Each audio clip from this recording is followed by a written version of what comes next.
Are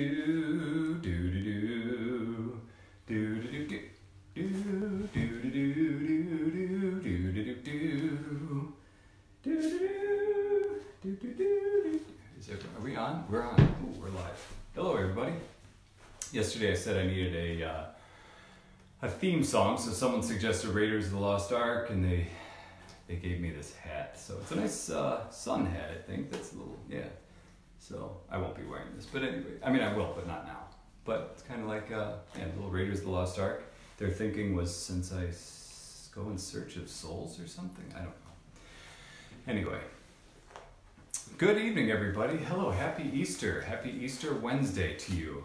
Thanks for coming back. Thanks for joining us here. And to those who have not had the pleasure of joining us, welcome. Nice to have you.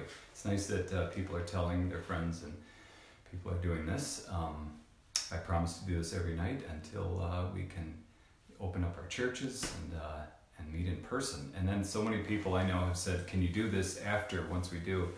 Whew. I mean, I can't, of course, every night because there's always confirmations or meetings or something going on. That's what makes this so possible right now, is that those things are not happening. So I'm at home every night. But I would like to do it, I don't know how often, but regularly. That would be a really neat thing to do. I don't know that I could commit to it weekly, but we'll see. Because I enjoy it. Yeah, it'll be great. It's nice to see you all. It's nice to be part of this with you all. Let me tell you some really neat things. Today I got to do a video, live video with students from University of West Florida, from the Catholic campus ministry there, which was really neat. They all kind of met virtually, and so I was able to talk with them and give a presentation, which was really neat. And then, let me swipe this off here, and then just before coming on, I got to be part of a Zoom meeting with about 150 to 200 students from FSU and Tallahassee Community College and FAMU, Florida A&MU, and that was for their Spirit Night, their campus ministry as well, which was really neat. Yeah, I had them. You know, you can only have 9 of them at a time per screen on the iPad. So I scrolled, and there's 9 more, and 9 more, and 9 more. It was really awesome. All these students, these college students, tuned in or whatever. Again, tuned in. I don't know what you call it. But they were part of it, and I got to talk to them about being hope-filled, being missionaries, remembering how all of this ends in glory, and just really, and even goofing off a little bit with them. You know, they're college kids. I didn't tell them a beep story or anything, of course, because they're college kids, but I did goof off with them a little bit, so it's nice to see them laughing and just enjoying themselves with each other and with me for about a half hour. So that was really neat. So just 2 things. I saw the comments. There were a lot of comments from yesterday. Somebody asked, is it possible to celebrate reconciliation via social media or cell phone? And actually, you know, I would have told you, I would have thought, I don't know, I'll look into that. But the Vatican has answered that question because of the need right now, and they said no. They said that it's not possible for the sacrament of reconciliation because even with cell phones, I guess they had a priest sitting outside and someone would drive up, the priest would show them their number or something, and they would call, and the priest would listen. They'd be looking right at the person. He'd be looking at the person in the car. But the congregation for worship said, you know, no, because you don't know who's listening in. Someone could be listening in. If it's a cell phone, if it's wireless, then it could, I guess somebody else could be listening, and that would compromise the seal of the sacramental seal. So they said no. So it has to be voiced, or it has to be in person. If someone is deaf, you know, they can do that, but they have to be right there, and they have to celebrate it between 2 people. So there you go. That's the answer. But call your priests. I know our priests are doing that for people who request it, and in some of our parishes they have regular hours where they're outside. You can go on the lawn or something like that. You wait in your car and you go up to them. So it is still possible. I'm proud to say we're celebrating the sacraments. the church is not closed at all. We're celebrating a lot of sacraments. There are even some baptisms and weddings going on and funerals. So it's happening. The other question, 2 people asked if I've seen the movie The Two Popes. I have seen it, actually. I saw it a few months ago. And I thought it was really neat. It was a good movie. But remember, it's a movie. I don't even know if it says based on a true account, because it really should have been called The Life of Francis, or One Pope, Francis, because it really was about him, which is needed. And I think a lot of that was kind of was good. It gave us a good insight into his life. But I think it was very unfair to Pope Benedict XVI. It showed him, kind of, first of all, as someone who was hoping to get elected, kind of politicking, and I know he didn't do that any more than Francis did. Neither did that. And it also shows him kind of as a curmudgeon, and who's afraid of change and all that. But he's, Pope Emeritus Benedict is a great man, and a great pope, great theologian, great pastor. So, and what's really neat, what I did like though about it is it was kind of a little bit of fantasy in that it made you think, gosh, I wonder if they're friends or they talk. And I've always wondered that, and I love hearing that they do get together. I don't know how often, but someone said regularly they get together. Francis calls him, he says he's like the wise man who lives right here on the property, basically. That they can commiserate, they can share. They're the only 2 people alive who know what it's like to be Pope.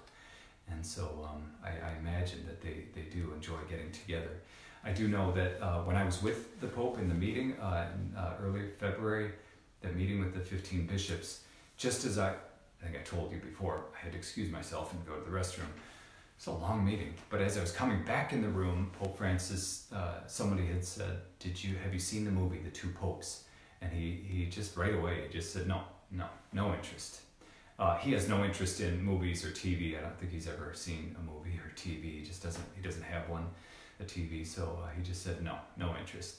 And like I said, I wasn't there for the question. I wanted to do a follow-up and just say, but what's your relationship with Pope Benedict? I would have loved to have heard him say that, but instead, that's when he said, okay, the bathroom's free. Now the Pope, need to go to the bathroom right after me. He went right after me. So anyway, that's my claim to fame. Went to the bathroom, same bathroom as the Pope did right before him.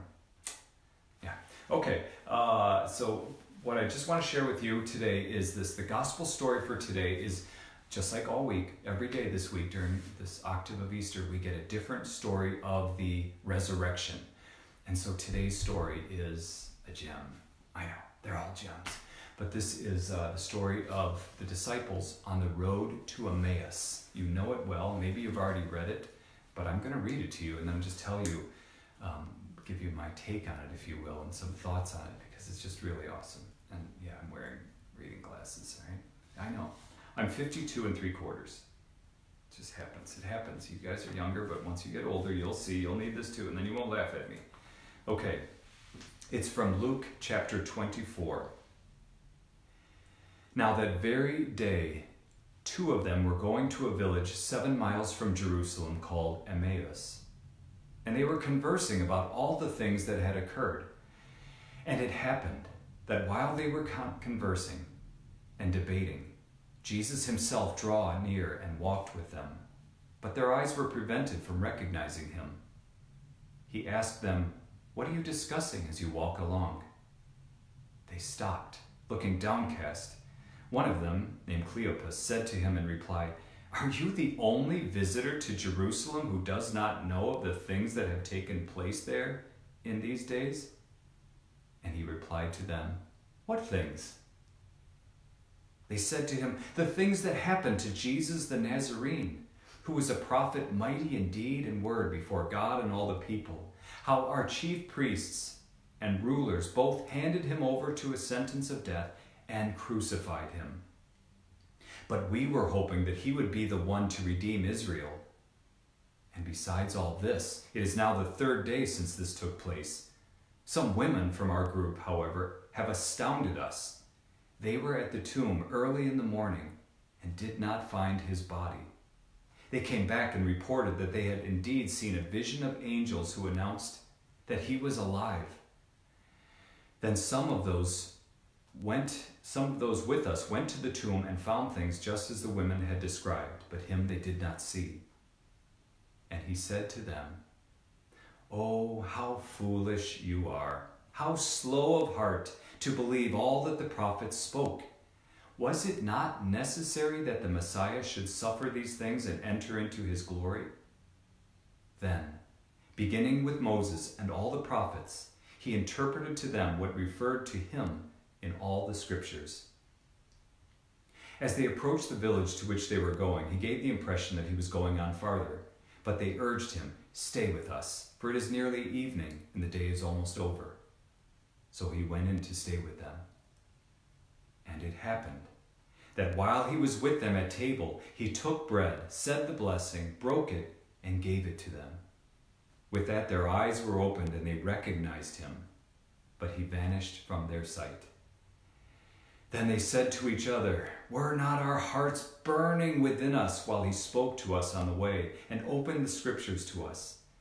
So they set out at once and returned to Jerusalem, where they found gathered together the 11 and those with them who were saying, "The Lord has truly been raised and has appeared to Simon." Then the two recounted what had taken place on the way and how he was made known to them in the breaking of the bread. Luke chapter 24, verse 13 through 35. This story, I was speaking with a friend of mine who, I gotta take off my glasses, there we go. I was speaking with a friend of mine once who was an elder in the United Church of Christ. And we were just talking about scriptures and God. It was really a great conversation. And I think somehow this reading came up. And he said, "You know, I've always wondered why you Catholics," usually when people say "you Catholics," it doesn't end well. But anyway, we were friends, and he meant this in a good way. He just said, "I've always wondered why you Catholics don't make a bigger deal of this story." He said, "Because don't you realize this is the Mass? It's right there in the Bible, in the Gospel. It's word and sacrament. Jesus appears to them. He comes to them and teaches them through the word, and then he breaks the bread and shares it with them, the Mass." He said, "This is your Mass right here. I don't know why you don't talk about that more." And with that, my eyes were opened. And ever since then, that's what I preach on. I say, this really is what we do every time we gather for the Mass, every time we participate in the Mass, now via the internet. The Lord comes to us and speaks to us through his word, and then shares his body, blood, soul, and divinity with us in the Eucharist for our salvation. So it really is a gem, as I say. It's a treasure for us. All of Scripture is, but especially the story of the resurrection and the account with the two disciples on the way to Emmaus. Another thing that I really like about this is Jesus is pretty sarcastic here. Did you notice? I don't know if sarcastic is the word or coy. Maybe that's it, but they say, when he said, "Hey, what are you guys talking about?" A, he knows he's God. B, they're talking about him, and C, there's no C. But anyway, he just says that. I love that. Like, hey, what are you guys talking about? Wait up. And they're like, "Well, the things that took place back there in Jerusalem." And then I love this. Jesus is like, "What things?" Which is just awesome, because A, he's God. B, the things are about him, but he wants to hear it from them. And they're like, "The things that happened to Jesus of the Nazarene," and they go on. And he's like, interesting. But then he says, but here's what the scripture says. Of course it had to happen this way. And you can imagine, it says their hearts were burning. They were probably looking at each other like, whoa, yeah, of course, you know. And then I bet they knew when they arrived at their place. I bet they had a feeling that this was someone special. Well, of course they did. And then Jesus is like, "See you guys, nice to walk with you." And he was going to walk on further. And they're like, "Oh, mister, you want to come on in? You know, eat with us. It's late." Okay. And then Jesus took the bread, blessed it, broke it, and gave it to them. And they must have thought, "We've seen that before. It was last Thursday. It's the Lord." And just then he disappears. It's a very curious thing. He disappears. He vanishes from their sight. But I think, again, that shows us that what we have in the Eucharist is the same thing. Jesus disappeared. His human form, he got out of the way, and now we receive him in word and sacrament in mystery. So that was like the first post-resurrection Mass on the day of the resurrection right there. And Jesus made that connection. It's me, Jesus of Nazareth, but now I am with you as the Christ. When you celebrate the Eucharist, when the word is proclaimed to you, or you read it on your own, when you celebrate the Mass, it is me. It is truly me. I am with you. Such a great gift for us. This is what we have. And then, of course, it's really important we not forget the last part, that even though it was evening, even though they walked for a long way, and it was probably dangerous to walk back in the dark, they sprinted all the way back. I don't know, did it say 9 miles or 7 miles or something like that? Sprinted all the way back to Jerusalem.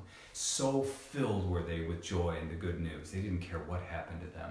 And they burst through the doors and say, and before they can even say, we gotta tell you, you won't believe this. They're like, you won't believe what happened to us. The Lord is alive and he appeared to Simon. They're like, that's what we were gonna say, he appeared to us too. Can you imagine the joy and the excitement in that room among those apostles, among those disciples of Jesus? Clearly, we are called to do the same thing. After every Mass, the priest or the deacon says, go in peace to love and serve the Lord. I hope we say it with a little bit more animation than that. But really, we should kind of do that too. Don't race out of church when we get to go back in there. Well, maybe, but be careful. But we should want to go out and tell everyone what we just experienced in there. The Lord just spoke to us. He comforted us. He consoled us. He taught us. He corrected us. He put us back on the right track. And then he fed us. Isn't that awesome? But that's how we should live then. We should go out into the world as little tabernacles containing the Lord in word and sacrament and preach the good news. So again, Luke chapter 24. Now they're too small and I don't have my glasses. Verses squiggly circle and ending in squiggly something 5. Anyway, Luke chapter 24. Okay, great. I also promised I would share, this is a little long, sorry. I promised I would share a beep beep story. So if you don't want to hear that and you're done, you just tuned in for the theology, then hang up, unplug, disconnect, leave meeting. But if you've got little ones and they want to listen to a beep beep story, here goes. So this beep beep story is inspired by my great nephew, Liam. I was talking to them today and I said, Liam, what should I talk about? And he said, well, and he just gave me 2 things. So I'm going to put those in this story. Liam, hopefully you'll hear these 2 things that you had asked for. So, beep beep, remember, for the theme song. Sorry, I forgot about that. Who's that car running down the street? Little red car, it's gotta be beep beep. And all the people say, go beep beep, go beep beep, go beep beep, go. I didn't hear you. Did you say it? All the people say, go beep beep, go beep beep, go beep beep, go. Good. Excellent. Okay. So today, beep beep, beep beep's driving way out west. And all the humans are in the car and they're driving way out west. Beep beep loves long trips because he wants to get out. He's a car. He loves to be out in the fresh air. He likes the garage. It's warm and it's safe, but he likes to be outside. So now they're driving. They're on a long trip and they're way out west. They're in Colorado in the mountains. Beep beep's never seen the mountains before and they're driving and beep beep's looking all over and everything. He sees mountains and the big sky and clouds. He's just loving it. And they go up hills and beep beep's like, oh, he's working really hard. And they get up the hill and then they start to go down. Beep beep's like, whee! We don't have a lot of hills like that in Florida. So when beep beep gets out there to Colorado, he's just loving it, And he's having a lot of fun, just everything's great, and he's moving, it's a little harder to breathe because of the altitude, but that's all right, he's fine. And they're driving, and then Beep Beep sees a sign, and it says, tunnel ahead, 2 miles. And Beep Beep's like, tunnel? What's a tunnel? Wait a minute. You mean we're gonna go in a tunnel? And all of a sudden he starts to get a little nervous, and he's like, oh no, I don't like tunnels. The garage is one thing, but I always know that I'm gonna leave. I don't like tunnels. I know this is going to be bad. And he starts to cry a little bit. That's what happens when Beep Beep does. And all of a sudden, you know, what happens when Beep Beep cries? Windshield fluid. The wipers go, the windshield fluid goes up on the windshield. And the humans are driving. They're like, what's the matter with, what, honey, did you turn on the windshield wipers? No, I don't know what happened. Okay, so anyway, so Beep Beep's like, oh boy. Oh, okay, I remember hearing about a tunnel. I remember hearing it gets dark. It can be a little scary, but then the sun's going to come out. Then you're going to go through. So let's hope it's just a really small little tunnel like the one in Mobile. That's easy. You just go right down that one, and then you come right out. And that's easy. So let's hope it's like that. And it says 1 mile tunnel. Oh no, oh no. Oh, I'm getting nervous. And then Beep Beep, whenever he gets nervous, he remembers the family motto. His family motto is 2 words. Don't panic. He's like, don't panic, don't panic. I'm panicking. And all of a sudden he hits the brakes a little bit. And the person driving is like, whoa, what, honey, did you do that? No, this car's acting straight. There goes the windshield fluid again. I don't know what's happening. And the horn, easy. Honey, are you okay? Yeah, I'm okay. Okay, let's just go. So they go and they're driving in there. And Beep Beep's like, here comes the tunnel, be brave, don't panic, be brave. And they go in the tunnel. He's like, okay, maybe it's a really short tunnel, it's fine.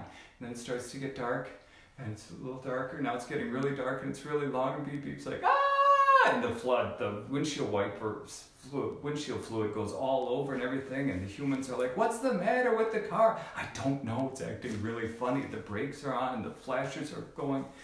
And Beep Beep's like, I can do this. And finally Beep Beep's like, it's too long. We're never going to see the end. We're going to die. Oh. So Beep Beep stops the car, just shuts down his engine. And the humans are like, oh no, what happened? They put on the blinkers and everything, and cars are driving around them. And they're like, I should try it again. It won't start. Beep Beep won't let it start because he's too scared. And he's just there. It's in the dark. He's scared. And they're like, oh boy, well, maybe we should call the tow truck. So the humans get out their phone, and just then a car comes right up by them. It's a silver car. It's actually a Buick Envision, or I don't know what am I driving. Anyway, it's the bishop. It's Bishop Bill, and the humans are talking. Humans are like, hey, it's Bishop Bill, and he's like, hey everybody, how's it going? Meanwhile, Bishop Bill's car is talking to Beep Beep. Bishop Bill's car. Well, let's call her Julie, after the cruise director in Love Boat, whom Bill may have had a crush on when he was really little. So Julie is talking to Beep Beep, and she's like, hello, little car, are you okay? What's the matter? I'm so scared. I've never been in a tunnel this big before, and it's never going to end, and it's dark, and I don't know what to do, and I'm not going to let him drive me. I'm just going to sit here. I don't know what I'm going to do. And she's like, you have to go. You have to let him drive you. Look, don't you know there's bad things that happen? It gets dark every night. But what happens in the morning? The sun comes up. And whenever you're having a bad day, didn't you ever notice that the next day it's almost always better? So it's going to be okay. Look, I bet the opening of the tunnel is right up ahead. Just it's going to be okay. What's your name? And the car's like, Beep Beep. Okay, Beep Beep. Just trust me, okay? You're gonna be fine. Just let him drive you. Just don't panic. Remember, it's gonna get bright again. It's gonna be okay. You promise? I promise. Okay, see you later.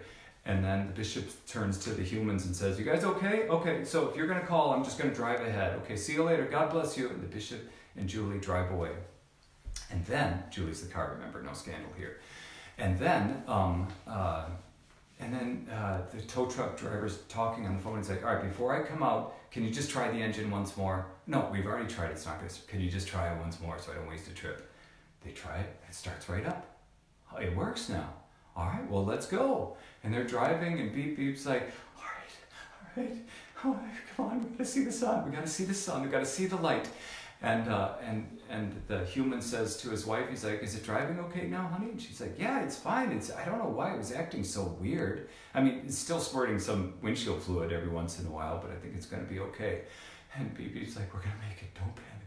We're going to make it. It's going to get brighter. And then all of a sudden, up ahead, Beep Beep sees a tiny little ray of light. And he's like, yes! And he hits the gas. The family's like, wow! whoa! And they come out of the tunnel and Beep Beep's like, yes, it's bright again, it's bright again. And then they keep driving and the family's happy and Beep Beep's happy, and I don't know how to end these things. So anyway, there you go, the end. So yeah, that's the little red car, Beep Beep. Beep Beep goes through a tunnel. Thank you, Liam, for giving me that idea today, or at least the word tunnel to work with, and the bishop. So, okay, so there you go. So thank you, everybody. We'll be back tomorrow if you want at 7:30, and we'll keep doing. I think I'll probably do some more of the stories of the resurrection, because they're so rich, so good, and that's what we get this week during this week of this octave of Easter. May God bless you. May God keep you. May God bless you, keep you safe. May God remind you that He loves you and He is always with you, and that it will always be okay. And even if and when we go through dark times, it will be brighter. It does get brighter. And ultimately, we will be with the light of Christ, the light of the world one day in the kingdom of heaven, where there will never, ever be darkness again. May God bless you and your family and loved ones. In the name of the Father, and of the Son, and of the Holy Spirit. Amen.